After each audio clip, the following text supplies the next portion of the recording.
lot of people think, yes, photographers take pretty pictures. Yes, some do. Some do a little farther into it. When you look at that image, you want to place yourself there. Just a natural moment in life where so many people don't get to actually experience that in life. They just want that little piece of, I'm living life. When did you start in your career and how did you get to hospitality? It actually started way back in like 2014 because of my mom, right? I was finished with high school and she was like, you better find something to do. I'm like, all right, what should I do with my life? So I saw somebody created some flame, like there was this fire all around him. Like, I have to try that. So that's when I tried to film and then started editing videos. So, but yeah, it's like just being motivated and seeing things online and say, yo, I want to try that. Being in this industry now in hospitality, what advice would you give to some new young generation, youngster looking to be one like you? All right. Welcome to Lobby Talks. My name is Ravi Sharma, General Manager of the Tulsa Merit Southern Hills. I'm fortunate to have two wonderful guests today here with us. Today's episode is going to be about visual storytelling, what it takes to capture compelling images and cinematic moments while constantly on the move. We are joined by Peter Thomas, a cinematic videographer, known for his immersive visuals and storytelling style, and Chris Palmer, a prominent travel photographer who captures the essence of places, cultures, and experiences around the globe.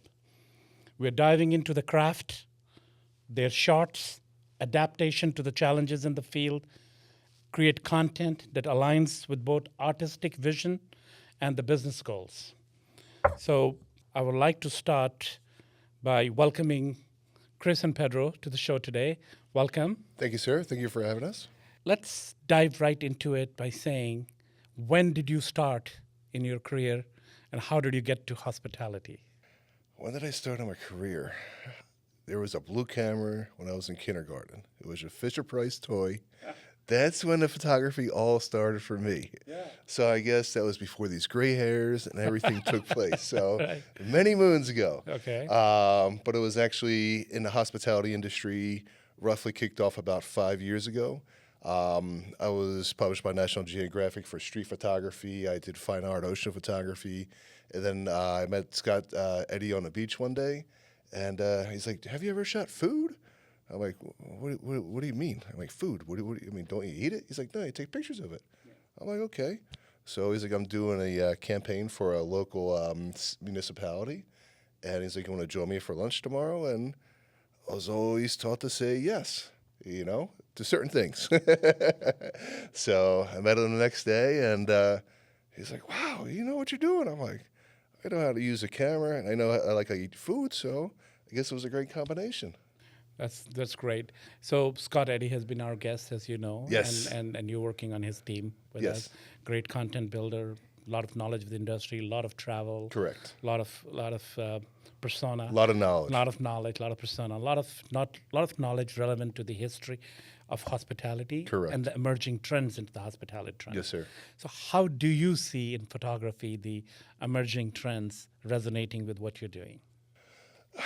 The new trends coming out of the market are more of a lifestyle, because a lot of times when people travel, they're just out there wanting to get away from the normal. Yeah. And just want to reset, whether it's wellness, working out in a different gym, whether it's wellness at a spa, or like we just did a shoot for you guys yesterday, a wellness just sitting out there in a picnic, just enjoying your wife's company, your fiance, your friend, whatever it is, just showing how you can enjoy the space in or around a hotel. I'm seeing a lot of prominence about the lifestyles coming in. I saw your very detailed LinkedIn post this morning where you actually broke down in 4 or 5 segments, Yes. clearly explaining the experience that you had yesterday. Correct. So a lot of people think, yes, photographers take pretty pictures. Yes, some do. Some do a little farther into it. And I have a tendency, I had a finance background, so I do kind of, divide everything into different categories. Like we were dividing that one into the lifestyles. So we brought it down to what the person's looking to experience. So for that one post I did, it was basically shooting through a tree branch, and it was just meant to be as you're walking through the park, just picture walking through the park, and you just see this couple sitting over there, and you glance them out of the corner of your eye. It was just like a special moment that they're having, opposed to a stage shot in a room where it just feels a little more commercial. This shoot yesterday that we did for you guys, it was just meant to resonate with just a common shot, but there was nothing common about it because it spoke so many volumes. When you look at that image, you want to place yourself there. Yeah, Yeah. that's beautiful, beautiful. Thank you. Capturing that moment and the beautiful way you just described Yeah, that. just a natural moment in life where so many people don't get actually experience that in life. And that's what they want when they go to a hotel, a resort, any destination in the world. They just want that little piece of, I'm living life. So you've been with Scott Eddy, and you've been traveling to different countries, different hotels. Correct. Getting different kinds of experience. Yes. How does it feel when you travel with all your gadgets, but you're not in a studio setting, and it sometimes becomes challenging? How do you overcome those challenges? What do you have to adapt to? So for instance for this trip here, we came on with a 737. I don't know my planes. Yeah. We flew out here, but then I know from flying into Wichita in the past, I was not able to carry a roll-on luggage. And that's where I carry a lot more of my material, meaning drones, extra devices, little GoPros and everything like that. So trips, you have to plan in advance, just what equipment you can bring, what you can't bring. And then I know Scott has 2 drones, so Scott definitely had his covered in the drone area. I mean, it's always great to have backups because we'll usually have mine. He actually has 2 now, so that was perfect. So we didn't actually need another drone in case something, God forbid, happened to it. We actually did have an extra drone there, so that wasn't needed. And then like when we went to shoot in the Maldives, I mean, it's literally everything is weighed because you're flying in on a seaplane. And I mean, they're literally weighing you, your luggage, your cocktail that you have in hand that they give it to you. So I mean, at an extra pound, I'll say, it wasn't the slice of pizza that I ate at the airport. It was the cocktail they gave me. So talk to me a little bit about your life just before you got into hospitality and with Scott Eddy, right? What was that, and then the transition into what you're doing now? How do you compare the two? So I worked on Wall Street. I was actually a financial trader. I traded interest rates for over 20 years. So I prop traded the banks, specifically the banks only. And it was a totally different life. I mean, it was literally, even on, Sunday mornings, you wake up, you're reading Barron's, you're seeing what's going on in the market out there and everything.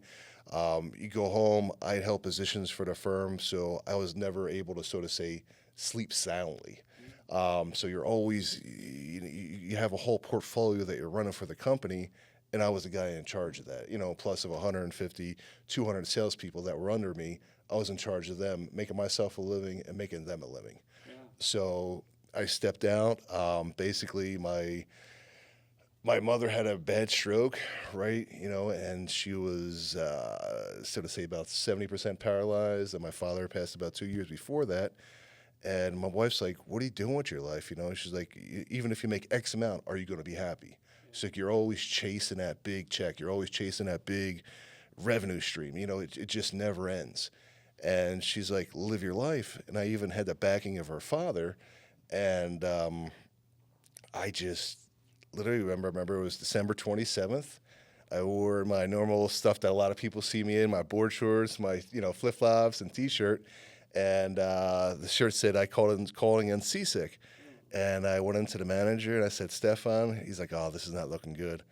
And I said, I'm resigning. He's like, take 2 weeks off. I'm like, no, Stefan, I'm done. He's like, 3, a month, whatever you need. We had you here for a couple decades. We love you. I'm like, I'm just done. I'll sign that paperwork now. And I signed the paperwork. I went to the ocean, And I'm like, all right, I'm a photographer. A new Chris. This is where it starts. A new Chris was born. It was. And then usually you don't get the gratitude from, the wife's father. I called him up. I said, hey, Bruce, I just left my job. He's like, perfect. Let's go have breakfast. So next thing, 15 minutes later, I'm having a champagne breakfast over on Palm Beach Island. I'm sitting there and I'm like, all right, I gotta get a game plan together. So it's been an awesome journey. That's what life's about. And I remember it was one of these things where I was even doing photography when I was still in the office, and this guy's like, I see you every single day out there. He's like, you just love what you do. I'm like, yes, I have a passion for photography. He's like, you have to listen to this speech by Denzel Washington. His commencement for University of Penn. Have you seen it? Love it. Oh, he's just like, God gave you these special given talents. Yeah. Do you want to be there on your deathbed Yeah. and not use these talents? Yes. And I listened to it, Very and listened inspiring. to it before trading many a days. And I'm like, Yeah, I can do it. I could do it. Yeah. So, Chris, I also heard that you have a passion for F&B, food and beverage. You love and you have great knowledge. I overheard some conversations you were having with our executive chef. Yes. How did that come about, and where did you learn all of that? And I know you pitched some great ideas about that as well. So talk to me a little bit about that. So it's funny because they actually say shooting F&B is one of the hardest things to do out there in the hotel industry, in the hospitality. For some reason, I just adapt to it. I don't know if because I like food. As you see, my belly's a little large, or what it is, but it's just using the right lighting, capturing the food at different angles, showing the textures. Because let's be honest, we all have to eat, and it's one of the main revenue drivers for the hospitality industry. So if you want to call it an upsell, it's an upsell. So I knew I had to place myself specifically a little more keyed into the F&B to help myself out, to help the hotelier out, to have a better revenue stream for the hotels, because a lot of people are not comfortable shooting the F&B. And I said, hey, let me just keep at it, and even practice at home with it. And people always eat with the eyes first. Correct. Right? Correct. So it has to look appetizing. It has to look welcoming. 100%. It has to appeal to you. Yeah, this is what I want. So, Feels like I want to taste that thing. Yes. So it's all about the angles of photography. Yeah. Make sure you're capturing the right, just amount of light going into it, and just the amount of textures. Like I said, we eat with our eyes, and that's what the people want to see. So let me ask you a technical question. We're traveling, malfunction happens, right? How do you deal with that? Has anything sometimes happened? You're right at the forefront of something, is about to do its deadlines, and something goes wrong. Yes. How do you deal with that pressure? Yes, it has. It has. So they always say you learn by your biggest mistakes. Yeah. And it was early in my hospitality career. And I remember I got back from a shoot. Me and Scott did a trip down to, I'm not sure, it was in the Caribbean. I'm not sure what islands we went to or where exactly was that area. I think we went through the Panama Canal or something. And I came back, and the SD card got removed from the computer. And it locked up all the files in there. So I was like, wow, okay, so this is not good. So luckily, I know an IT guy. He was able to use, I believe it was Distill or something like that, to get into there to free up the photos, the images, the files. So ever since then, I've always traveled with redundant things, but that, I know it sounds excessive, but I travel with 16 terabytes of storage. So I travel with 2 4s that I usually save on, and 2 4s that are completely usually redundant that don't get used. But like I said, when we're in the Maldives or in a little island somewhere, or you're in these remote places where you don't even have access to a simple, so to say, iPhone cord. Yeah. So everything, usually I have a backup or redundant set of something. The batteries when you're out there is another thing I've always heard. Oh, yeah. Batteries go dead, or you don't have a charging station or something. And yeah, we got batteries. Then now we have the rechargeable, or we have the what do you call them? The backup The, batteries. yeah, the packs. Yeah, the backs. Battery packs. But like I said, I'm always charged up the night before. I'm pretty specific about that. Yeah, but you always have to have something redundant in a back pocket to make sure, as you say, you don't know where you're going to be and how it's going to go. Or if the shoot's going to go, all right, we're going out for a 2-hour shoot, and then, wow, we found a perfect scenery just going by. We have to go here. You know what I'm saying? So you have to have that extra material with you, the extra batteries, whatever it is. It's just, you don't know. And then some days, unfortunately, it gets rained out and you're not able to shoot. And then your day, the next day, you're triple shooting, so. Being in this industry now in hospitality and having started the way you just explained, what advice would you give to some new young generation youngster looking to be one like you, wants to travel, has a love for photography, can't find somebody like Scott Eddy that easily? How do you inspire them to get there? Just say yes. As a creator, we are our own worst enemies. I am my own worst critic. We, as creators, always can find a fault in an image. It might be the littlest thing. Nobody will ever see it. It's like when I'm editing, the wife's like, "That's the most beautiful photo," and I'm like, "You know what? It's like that." She's like, "You're such a a critic." Yeah. Just say yes, and if there's an opportunity that comes on and it's feasible for yourself and feasible for you to make a living, say yes to it. Wow. Don't be afraid. That's great. That's great. Take the initiative. Yes, sir. Leap of faith and go for it. Yes. Yeah, love it. Journey with Scott Eddy. That's my last question to you. It's just begun. How many years have you been together, working together? Coming up on, I think, 5 years. 4. 5 years. Maybe 15, 20 countries by now or more? Oh, we usually do 15, 20 countries a year. So, So we actually, I think we actually have been to every continent together. Oh, yeah. So I photographed every continent, I believe. I think we've been to every continent together. Yeah, so when you land into a new country, you see a new culture, new food, what do you gravitate towards? Like pizza. Pizza in every country. Pizza in every country is different. 100%. As everybody knows, I'll eat a good slice of pizza, a bad slice of pizza. I just have to have the pizza. That's so great. Well, let's get over to Pedro now and ask him some questions pertaining to his journey with Scott Eddy and how he got started. Welcome, Peter. Welcome. So you are currently a cinematic videographer with Scott Eddy and his team. And prior to this, I heard that you started in photography. First, yeah. And then graphic design first. Graphic design. Then photography. And then you transitioned into this. Yeah. Walk me into it, a little bit of your career, how it got started and where you are now today. Well, this actually started because of my mom, right? I was finished with high school and she was like, Jamaican parents, you better find something to do, Yeah. I'm like, all right, what should I do with my life? So I went to a school called Garmix Academy. So I did graphic design there. And it was so crazy. One day I was scrolling through Facebook. Those went back then, like Facebook was like, was my age group at that time, right? Yeah.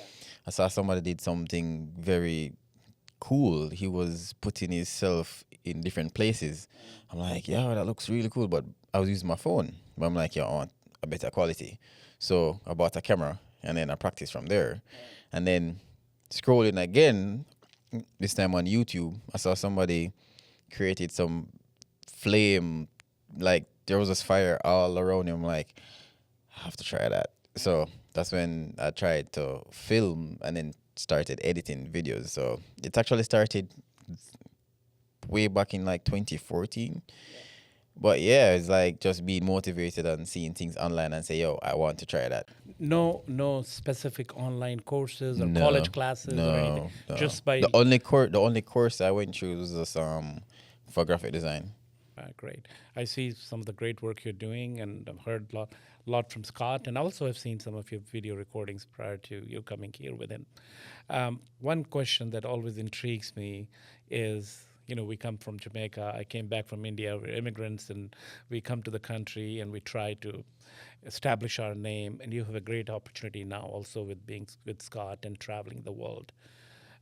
When you travel, what are you looking into to enhance your career? What is your game plan for the long run? What are you planning to do? Well, for me, like to be on the, how should I say this? I just want to like just travel, Yeah. experience different. Well, not, I'm not a foodie, but Yeah. I will try different food. Okay. But for me, it's just a scenic thing. I just want to see different angles. Like there are certain pictures that I see online that I would love to capture, like going to the North Pole, capturing polar bears. Just doing some amazing things. Like even when I see Chris doing some nice underwater content, I'm like, because actually I've tried that before, but back home in Jamaica, people don't really like to swim. Well, they can't really swim, so it's kind of hard to try and get those type of content. Right. But I'm like, yo, there's so much places in the world. Some like I've seen some videos that Scott posts or even show me. I'm like, yo, Yeah. I want to go there. It's amazing experience you're gathering with him and traveling. Yeah. Talk to me a little about your equipment. How do you choose cameras, and videos making equipment, and how do you travel with them? Stressing. That's so stressing. Yeah. That's because I have different cameras for different purposes. Like I have a big camera if I want to shoot like some documentary stuff. I have a small camera if I want to like just walk around and just capture stuff. But when I realize that don't overcomplicate things. Like I'll like right now just walk with 2 cameras and just like back then I'll probably walk like 5 cameras and different lenses, but I'm like, that's just added weight. Like just the shoot, get the content out there, you know what you're doing, you're not new to this, right? So that's it. Right. Do you plan your day ahead of you? Like you're going next day to shoot such. So does the planning work go in your head that night? Okay, I'm going to look for this. I'm going to look for that angle. This is what I'm planning to do. Or do you make decisions as you go on site? I wish it was like that. Like I'll just plan ahead. Yeah. But we will plan ahead, but the weather doesn't allow it. Yeah. So like I'm like ready to do this mountain bike thingy.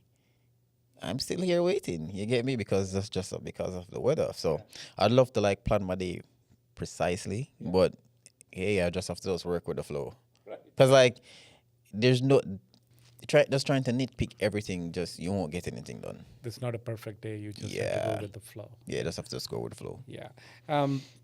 Hospitality industry now being involved and learning a lot about hoteliers, hotel businesses in different countries, different cultures. What are you really enjoying in hospitality travel? Like to be honest, like I love the idea when I go to somewhere. I'm like, yo, the staff just greets me like, yo, what's up? Like I just feel like I'm a king, Yeah, just feel like I'm a king. Like, are you okay? Yeah, I'm okay. Like, how much time are you going to ask me if I'm okay? You get me? But that's good. Yeah. But that's good. The food and everything is just being prepared properly. It's just always consistent. There's nothing off. Cause I've gone to a few restaurants before. I'm like, today's not the day for you guys. But once it's consistent, the staff is good. I don't have to work so. This is the thing. Like normally when I travel, I always have my camera stuff all over the place, right? Yeah.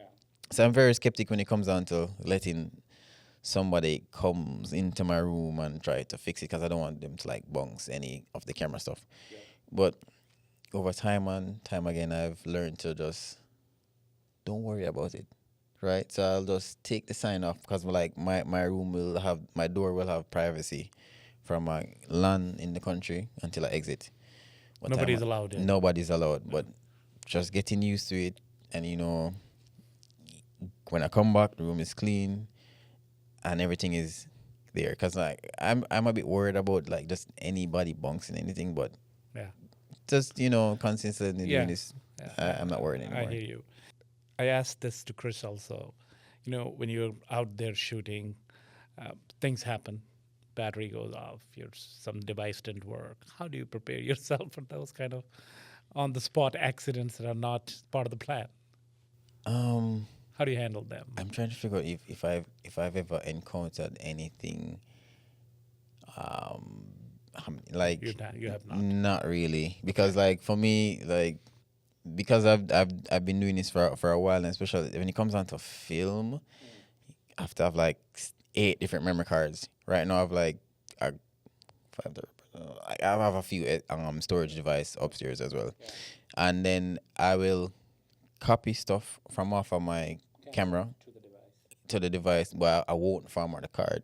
I rather to just put in a new card in it when it gets full. Instead of formatting it. Yeah, and because like reusing anything can happen. Like I'll even have duplicates of the same file. Yeah. So during your travels, you mentioned about taking care of your equipment, room privacy. But if there are multiple events going on that you're going to be shooting, and how do you prepare your day for that? You know, a lot of things. It's just outdoor shooting. There's indoor content. There's Scott Eddy posting something on LinkedIn. You're part of that. How do That's juggle our job all? as well. How do you juggle all of those things? Let's just say I'm like, because even shooting this right now, you have to just pick the right lens, and there's no such thing as the right lens. It's just a matter of like, okay, I'm going to do this from X time to X time. I just have to just not limit, but just understand what I'm shooting. Just have specific details of what I'm shooting. Because like numerous amount of times I will ask Scott, okay, what are we doing? Right? Even though we might be doing this, but something can happen. Right? But for me, I just like to, it's just, as I said, not to be perfect, but I just want to have an idea so I can execute it properly. So you're basically checking with Scott, what's the audience, or what's the contract, or what's the company that we have hired for? Yeah. What are they looking out of? What are they trying to get out of this? Basically, Smart idea. Yeah, absolutely. So what are some of the most memorable places you have recently visited? Well, this is really two. Turkey. There's one all over Turkey. That's really good. Right. And remember when I said like you can't really plan a day? Yeah. Because we wanted to do the hot air balloon. In Cappadocia. Yeah, I'm like I was so excited. Like I didn't even know what I wanted What to do. expect, yeah. No, what to expect. Yeah. I'm just really excited for it, you know? Yeah. My camera's ready. But it never happened because of the weather. I'm like, Oh, so you could never get on the balloon? no, because of the weather. Okay. And Well, then next time. and then This is a great what was so sad, like the day after or 2 days after, it was perfect weather. Oh, yeah, those things happen. So how do different cultures and environments influence the way you shoot in different countries? Like Turkey, you went, they're conservative. And there are some, guidelines of certain things. How do you follow those, or how do you get challenged with that, or how do you navigate through those? Well, my only thing is like I can fly a drone, but I don't really carry one because like Scott got so back with that. So that's just my thing. And then I would actually go online and see the do's and the don'ts of a country before going to the country. That's one of From a cultural standpoint. Yeah, that's one of the So you main thing. educate yourself. Yeah, because prepare yourself ahead. yeah, of because time. I'm not in Turkey. There's certain places in Turkey you can't just pull out a camera and shoot without permission. Okay. Yeah. So is there any destination or an event that you recorded recently just changed your perspective, personally or professionally, about the career, about your own work? Well, first time experiencing fall was a place called Tapoka Lodge. I'm like, this is beautiful. Yeah. And this place called the Tail of the Dragon. I'm like, wow, like this is. I would love to not live there because it's so cold, but it was just so beautiful, like eye opener, and I know that there's more coming. Yeah. How do you stay inspired with all these travel new destinations every day? New plan. How do you pick yourself up every day and say, wow, I love it. I want to continue going at it. Scott mentioned something this morning about just following specific Instagram pages, specific social media pages, YouTuber and stuff like that. Like from my Instagram, it's a lot of camera stuff, but it's a lot of destination stuff, right? Because I saw one of my friends posted something like this guy, he was walking on the beach, and the water was so shallow. I'm like, yo, I'd love to go there. Just love to even recreate something similar. Yeah. So like, I don't know, my brain just even when I'm sleeping, my brain still want to try something different. Wow. So younger people who wants to be a good cinematic videographer. They're starting with a small camera. They're looking at your videos. They're thinking about how you started in a small town in Jamaica and then got into this big venture with Scott Eddy. Now you're traveling, you're doing new things, meeting exciting people. You're in Tulsa, Oklahoma, that you never came to before. What advice do you have for those people who are trying to get into this, thinking, oh, can I make a good living? Can I get started? And what do I need to do to get started? Firstly, come out of your comfort zone. Yeah, because like I remember one time Scott said to me, trying to create that perfect, not that perfect looking Instagram. That's like 2016. You know, just post your content. You know, like I started using a phone. Yeah. Right, that's where it's and I mean when I started out, like cameras nowadays were like cameras back then was so expensive, like really expensive. I couldn't afford one. And I mean, yeah, phones nowadays that can really, you know, capture the type of content I want. Just shoot, post. Yeah. That's how I see it. Thank you. Really great insight, and thank you for the great conversation. Thank you very much for having me. Thank you. Pedro and Chris, thank you both for sharing your insights with us, your experiences, and a bit of journey with us. There's a lot of value here for anyone looking to create, travel, or tell better stories. And to everyone watching, thanks for tuning in to Lobby Talks tonight. Have a great evening.